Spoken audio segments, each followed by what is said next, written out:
Hi, I'm Dave, founder of Halloween Year Round. I'm here with my friend Patrick. What's going on, party people? And we are here at Fan Expo Philadelphia. Very excited this weekend. It's my birthday weekend. My birthday is actually tomorrow, like the actual day. Yep. The stars of Back to the Future are here. Some people from Stranger Things are here. A lot of other cool comic and you know, content creators are here. And we're just gonna have a good time. We're gonna be a lot of cool people. Absolutely. And we're gonna see who we can interview for the channel. We're gonna see who we can terrify and disturb. And above all else, we're gonna have fun. Yeah, alrighty, man. Patrick will be here with me all weekend. Yep. My wife Jess and a couple other friends will be here tomorrow. And happy birthday to me. Yep.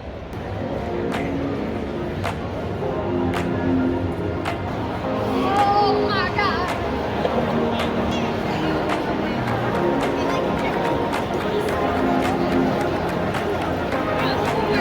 All right, so we're just kind of walking around the con. Yeah, exactly. And now what the hell? What? Huh? Where are we, Dave? What is this? It's like Nightmare Rivendell for Lord of the Rings. Here, let the people see. What is this weird place? All right, so I'm here with Jin Dajarin, aka Mando. Listen, I'm lost, and I'm really. Which way do I go to find the bathroom? That is the way. That's the way. You heard it here, folks.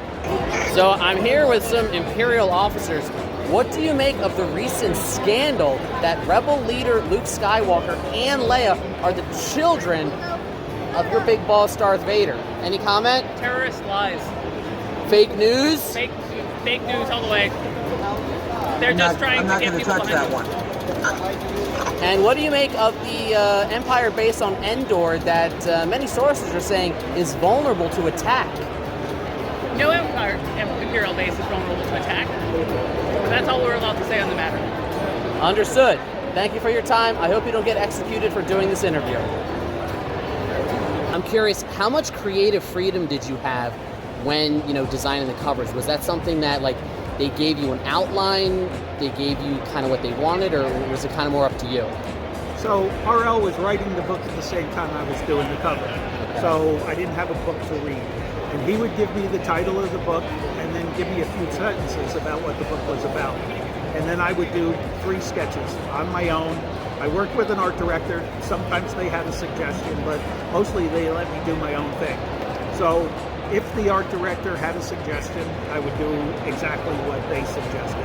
And then the other 2 would be something completely different out of left field so that we had a nice selection to choose from. So in an alternate universe, there's 2 other Goosebumps covers for every Goosebumps book that's out there. This is H.H. German from Sigma Comics, Brooklyn, New York in the house. Calico is the ultimate defender of animals. He gets intel on people who abuse animals and goes after those a-holes with extreme justice. If you love animals and you hate animal abusers, you're going to love this series. It's only $2.99 and every penny goes to fighting animal abuse. Comics for the cause, Sigma Comics. Would you like a chair, sofa, or other chair? Do you match it? Great. All the way away from you. Yeah, that might be weird. That might be very weird. Well, welcome. Thank you. This is not your first time in Philadelphia, correct? Or is it? That's fine. You've probably been to so many of them. Yeah, I mean, when I was growing up, I was born in 1980, so for me, women were portrayed a very different way than they are now. There were great characters back then, but you had to search for them. And so, as soon as I started seeing characters like Sarah Connor, like Ripley, like Xena, like Sarah Michelle Gellar, like Buffy, I started leaning into these characters. I loved these characters as a kid because I was a tomboy. I grew up liking dresses, but wanting to play in the dirt with all the boys. And so I didn't see myself represented in television and film. And I really love that there is representation for so many little roles of women now. which is great. It is. You know, I think that I said that I wanted to play live action Poison Ivy the same week that Karen Gillan did. And I was like, well, that's not going to happen then. Share. I mean, she's already played my daughter once. I feel like there's like room for 2 Poison Ivies in one movie. And it was amazing. It was absolutely amazing. I never dreamed that I would get the opportunity to be in Star Wars. It's like 6-year-old Katie lost her mind. You know, I got out of there and called my husband and was like, I think this just happened. And then the next call was like to my dad. And then I called my team. Like I called the 2 men in my life first to like brag. My reaction was very much like everyone else's reaction because I was not aware that I was going to see Mark Hamill. I was told it was Plo Koon. And when Dave Filoni tells you something, you believe him. He is my friend. He lied to my face. Because I was working with an actor that had dots on his face, and his name was Plo Koon in the script. So I just assumed that that's who it was.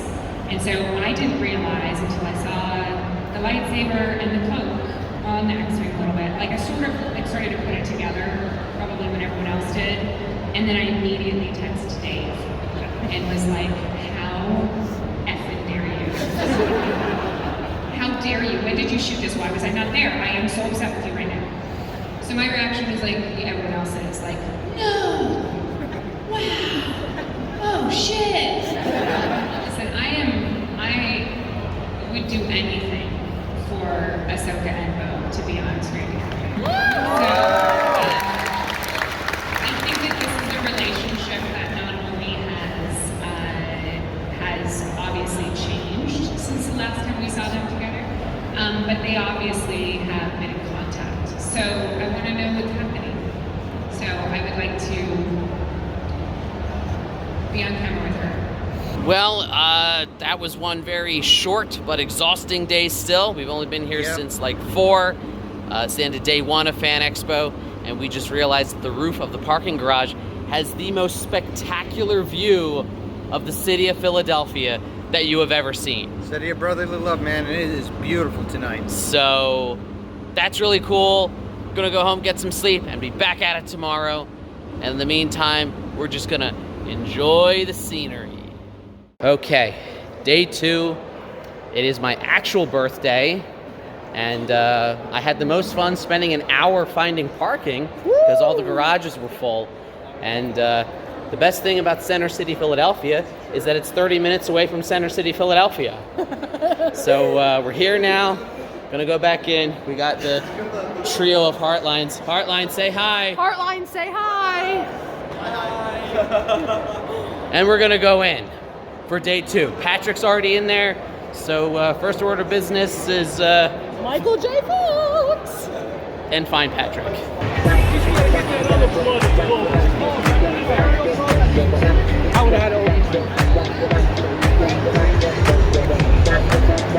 Yummy!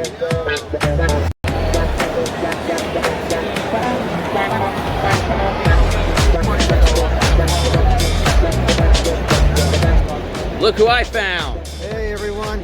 Well, then again, I was the one who beat you here. He was. So, yeah, take a look around.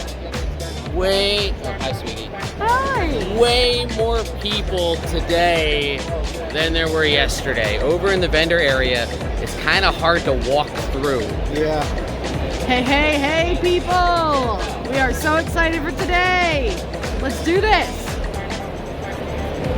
All right, that's it. Yep, let's do it. We're seeing how long and awkward this can go on for. And remember, every day. This is not the end of the video. We say every day is Halloween at the end of the video. So I found the Flash here actually standing still and not moving super fast. Tell me, who's a better Batman, Michael Keaton or Ben Affleck? And why is it so much fun to beat up people in Hawaii? You know, it's just I could do it so fast. I hear you. Thanks, Flash. Hey, Daredevil. I'm really lost. Can you give me some directions? Can you show me where? Oh, wait, never mind. I'm sorry, never mind. Hashtag Mysterio was right. Spider Noir, how are ya? Uh-oh, we got the Inquisitors over here. Uh-oh, I'm gonna die. I'm gonna die. Back away. Back away. Kylo Ren's a whiny bitch.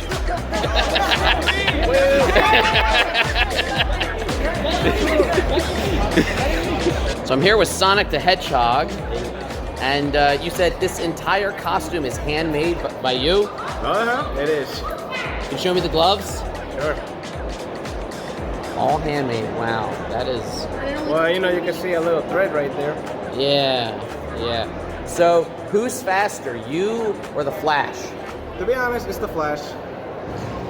You're very humble. I respect that. The little backstory there is they made 9,000 DeLoreans approximately. There's about 6,000 that still exist in the world. Probably about 4,500 that are still in like a condition that you would want. And when John DeLorean, got all of the stuff that happened to him happen, he was planning on making 35,000 DeLoreans approximately in 1983. That never happened, but he made the parts to make 35,000 DeLoreans approximately.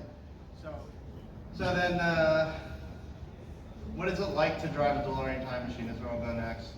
You become an instant celebrity, and it's so much fun. It's a little scary at times.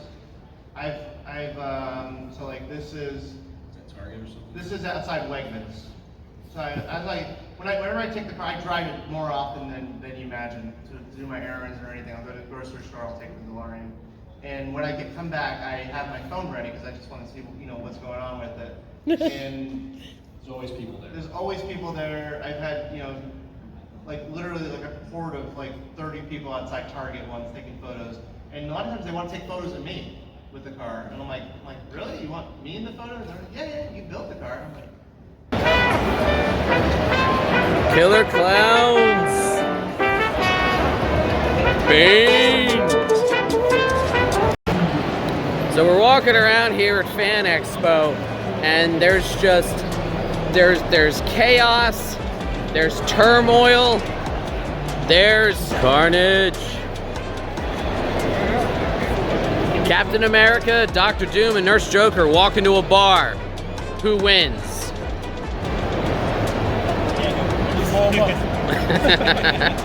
All right, so I'm here at Fan Expo with, you know what? No, you guys aren't important enough to talk to. So my wife has currently lost the ability to speak or breathe. I just met Biff from Back to the Future. Show him. So exciting. So exciting. I didn't even know what to say. I couldn't talk. So what happened? What was it like? How was he? He's nice. He's very nice. So how'd it go? Like, how'd the conversation go? It was just like, oh, hey, how you doing? And I said, I'm very excited to be here. And he said that he was excited I was here. Just for you. I know. Now I can die. I don't think I've ever seen you fangirl this hard before. I love him. He's like the comedic aspect of Back to the Future. So the food court had way too many people, way too many lines. Luckily, 7-Eleven is always reliable. Plus, check out the view. It is a nice view. Like I said, 7-Eleven always reliable.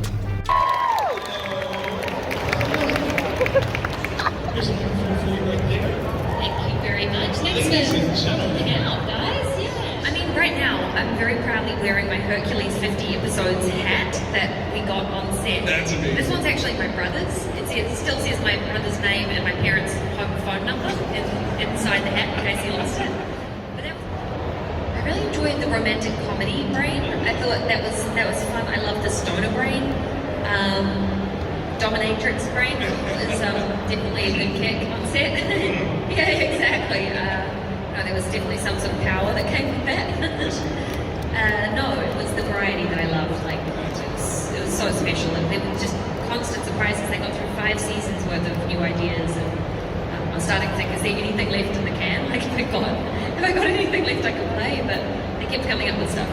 I'm starting to wonder why it keeps getting put in my life. Like, well, it's just like something to do. There's clearly some draw that I have towards like afterlife or I don't know, supernatural elements. There's been a lot of that that's come up in different projects, even in like more serious projects. Like I did The Lovely Moments, which is all about. Make some noise for that. Oh no, it's a very different tone. I don't see. I'm Jessica, and I actually want to ask you what it was like to be on the Lovely Bones movie as like the big sister of the girl who died, but also like you sort of solved the mystery there. Yeah. Well, that was the film that we filmed by the King of Prussia Hall, so I spent a lot of time here working on that, and it was one of the most meaningful projects of my life. It's the first time I've ever worked away from New Zealand, so I was 19. Just a huge voyage to be part of, working with Peter Jackson, who's an absolute icon for us back home, and probably for everyone, but being a Kiwi and getting a role in a Peter Jackson movie was just huge. It was so exciting, and just so many wonderful people I met along the way. Stanley Tucci, who played a very unforgiving character, just the way he conducted himself and handled that is just incredible. I learned a lot, and you know, it's a haunting story. I read the book when I was much too young, so I knew that book well, but I actually haven't gone back and looked at the film since then. I think it's one that's like, it was a challenge to be part of, I think, emotionally, yeah. Hi, my name is Craig. I'm with the Horror and Sci-Fi Prop Preservation Association, or the HSPPA for short. We are a not-for-profit traveling museum of screen and production used movie props. We're here today at Fan Expo Philadelphia displaying some of our key pieces for everybody to enjoy. Some of the key horror pieces are Resident Evil, Jack Frost 2. We have the only head to still remain. Let's go back to the beginning. So, I don't know if anybody knows this, but vampires have been lurking in the shadows of human history since before we could write, since before tales were even painted on walls, okay? In ancient Mesopotamia, Egypt, the Greeks, the Turks, and many other pre-Christian civilizations had stories about creatures who rose from the grave and craved human blood. There's a lot of stories about Vlad. The most famous is that he supped on his dinner in a field surrounded by thousands of people on spikes, slowly screaming and dying as they slid down the pipes. That is the most famous tale of Vlad Dracula. Now, Dracula has become the most portrayed fictional character in cinema. So, we've seen a lot of Draculas, right? Who just played it? It just came out. Nicolas Cage. Nicolas Cage. Nicolas Cage. Who saw it? What do we think? Yes. I loved it. I thought it was hilarious. I have facts, and one of them I talk about is where the garlic thing came from. And what it is garlic is a natural anticoagulant and a natural antiviral. So if you treat vampirism like a virus, I can see that that's where the garlic thing would come from.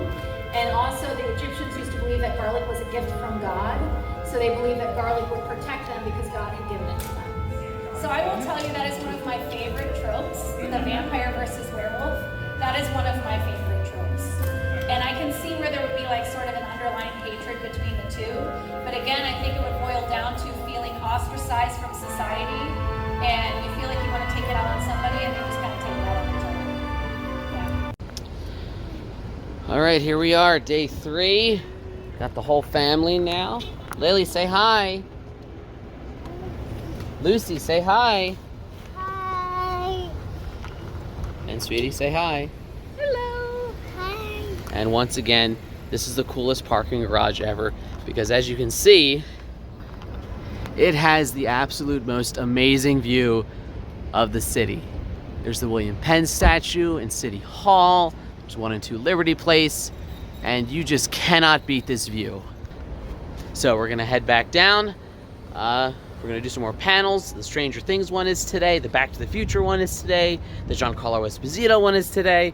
Gonna hopefully meet and talk to them, and a whole bunch more. So Let's go inside. Who's that? What's up, Michael? Who was that?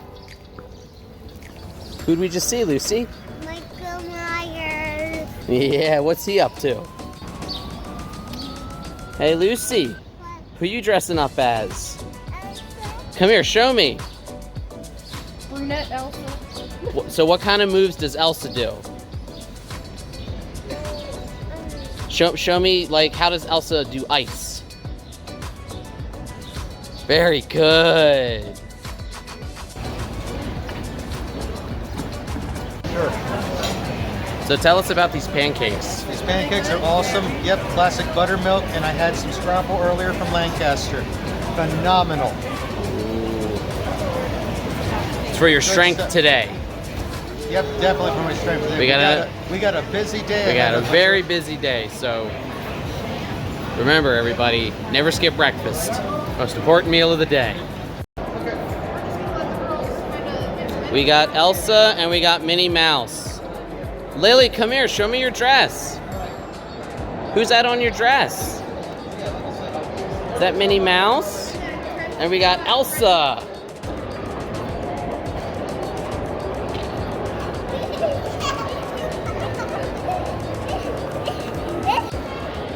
Patrick. Yeah.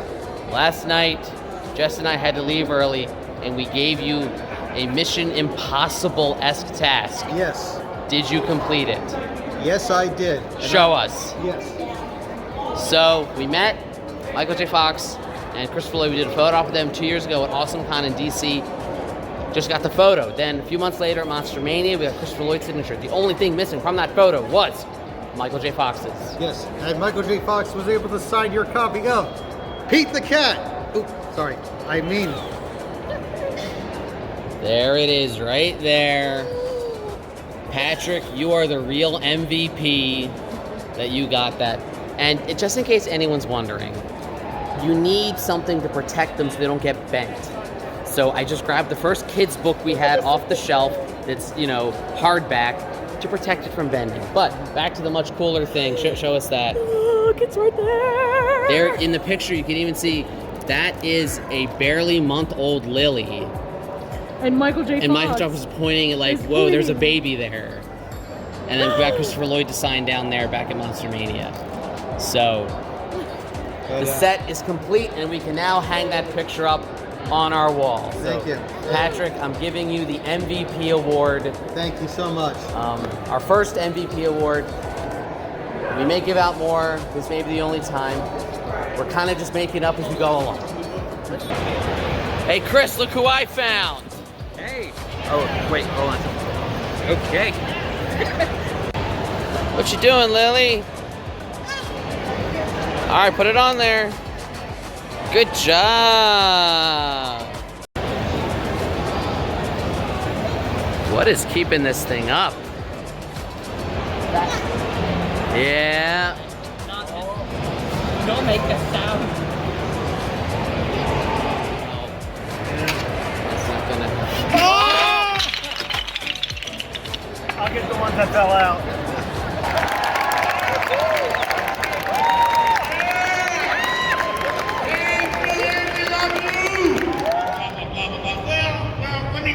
Vince, sit down.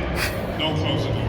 And then he started to get really nervous. He was like, I went right into Gus. And then he confided in me and said, if Gus Fring were to die, how would it happen? What would we do? And I said, look, he's walked into a hail of bullets. That didn't get him. He's a made man. And he said, well, what if there was an explosion? What would he be doing?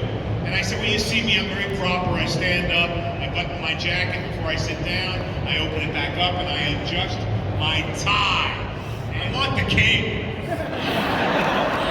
I want the cape, and if you're caught up, I like what's going on in this last season where, I can fly. I love the new suit. I love to be able to levitate. It's an analogy for where we go in our beings, right? It's an analogy for projection, projecting yourself to where you want to be. How do I relate this to life? We all have a mask. And we wear that mask really well. We look in the mirror and we have the mask and we look at ourselves, at our reflection. And so I have many masks and I wear them really well. And when I walk in the room, I gotta act like I know what I'm doing. And if I don't know what I'm doing, I'm acting as if I'm pretending. Well, what greater space could I be in as an actor than in a room where I have to pretend, right? It's really great stuff. I get a chance to play. Acting is playing. But what about in life? When you're asked to be really real, really honest, really truthful, when you're asked to share who you really are we able to do that? Even for me as an actor, so easily. What about all the stuff when I look in the mirror that I don't really care for? My ears are too big, there's a pimple in the middle of my forehead. I'm not quite right in the head today. I don't have any confidence to play this guy today. I don't want to be up at 5 in the morning and work until 10 at night. What makes the difference? I love it, and I have something that I have worked on for a long time. Honestly, you've been doing this fandom madness for a year now. It obviously has changed your lives, but can you speak to just sort of the positivity and the joy that's come out of the fandom? Sure. In many ways it has changed my don't speak for grace, but certainly my life. I think there's an aspect of we've been clinging on to each other through it. In about, yes. It is that perhaps Eddie could become past a popular D&D vampire because this character in D&D was killed by a swarm of bats, and therefore that might happen. I don't know. You can't spoil us, but how do you feel about that fan theory? I mean, at this point, it could happen. You know, who knows? I don't know. I don't think it's gonna happen. Right. They have not called me. Sure. But if these two characters did get to go to college, what do you think that they would have studied and truly became after they got to go? Oh, I just don't think he would have got in. Yeah. I didn't either, so yeah. No, college is enough. What do you think then? Like, do you think he would have gone and worked somewhere, or? I think the band would have made it. Yeah. Arena tours. Yeah. Do you think those 5 drunk guys that only watched them earlier in their career would just travel with you like it's like a fish tour? That'd be amazing. They had like VIP status every show that you guys would play. Yeah. What do you think Chrissy would have done? Oh, she probably would have gone to study literature, but I think she would have opened like a flower shop. So cute. I love that. No kidding. My first acting class that I ever took was about 5 blocks from here. In a little dilapidated building. It was destroyed, and now it's known as the Kimmel Center of Performing Arts. It was a small place called the Philadelphia Company that I went as a 19-year-old who was my acting teacher in high school, said, you know, you've got something, you should probably study acting. So I went down there and I started taking acting classes. And believe me, my acting teacher Jerry and me are as surprised as anybody that I'm here right now. And pretty soon I figured out if pre-law is that hard, law will be impossible. So I studied acting, which we really consider pre-homeless. So, good job, good stuff. What about Presley Alfonsi? Presley? No? Do you recall a time where you improvised any of your lines or actions and what were they? Tom, I'm going to start with you. Did you improvise anything? I improvised a lot. Anything in particular that you're like, that was the thing? I said that in one of the makeup tests, when they're just testing makeup, I said, fly, what was your grandfather?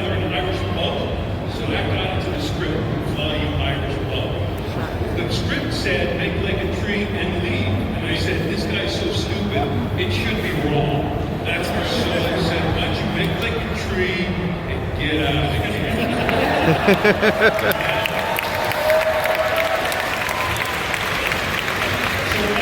So all those lines, that's about as funny as a screen door of a battleship. I'm gonna hunt you down and shoot you like a duck. But I said, what are you looking at? That other word. I said, what are you, it would be funny and stupid. What are you looking at, butthead? And it stuck, yes. And this is before Beavis with him. This is before anybody. You're welcome.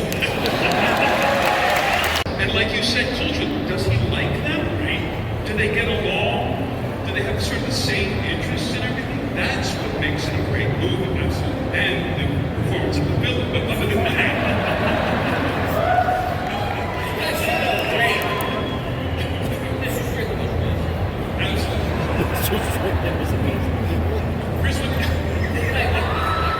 the dog speaks. How did you feel about the generational conversation of what Back to the Future was? You being the scientist that was, had this young ward under him. How did you feel about it? What amazes me is how often people come up and say, you made my childhood.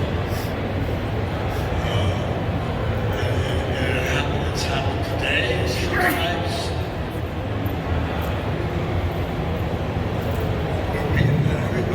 People are so grateful for the movie to have had them when they were growing up. And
Well, it was a very exhausting but fun weekend, and we are all here at BurgerFi. Yep. About to enjoy a celebratory dinner. Lucy, Lily, say hi. Hi. And it was a great time. We met a lot of people, got some fun interviews. Giancarlo Esposito was probably my favorite part of the weekend. How about you guys? What was your favorite part? I mean, I met Biff. How about you, Patrick? Meeting the illustrator of the Goosebumps novels. He was really cool and he gave a great panel. Yeah, Tim Jacobus, super cool guy. I love the part of playing that piano game. Playing the piano game in the arcade? Oh, here, sweetie, show them the shirt you got. It's in the stroller right there. That is the shirt that Marty wore in Back to the Future 3. It's in a bag. In a bag, but it is that shirt. Oh, and also I got some here too. So, we all got some stuff. I got pride pins. She got some pride pins. Patrick got some posters. I got Maggie Robertson, who is the voice actress of Lady Dimitrescu in Resident Evil Village. Got her to sign my poster. Really cool too. She's really, really nice, and man, she is just very sweet in real life. So it was a fun weekend had by all. Hope you enjoyed it. We'll be around for the next con. Like, share, subscribe, all the YouTube stuff. If you don't, you may end up on the other end of Gus Fring's box cutter, and if you've seen Breaking Bad, you know what I mean. And as always, every day is Halloween!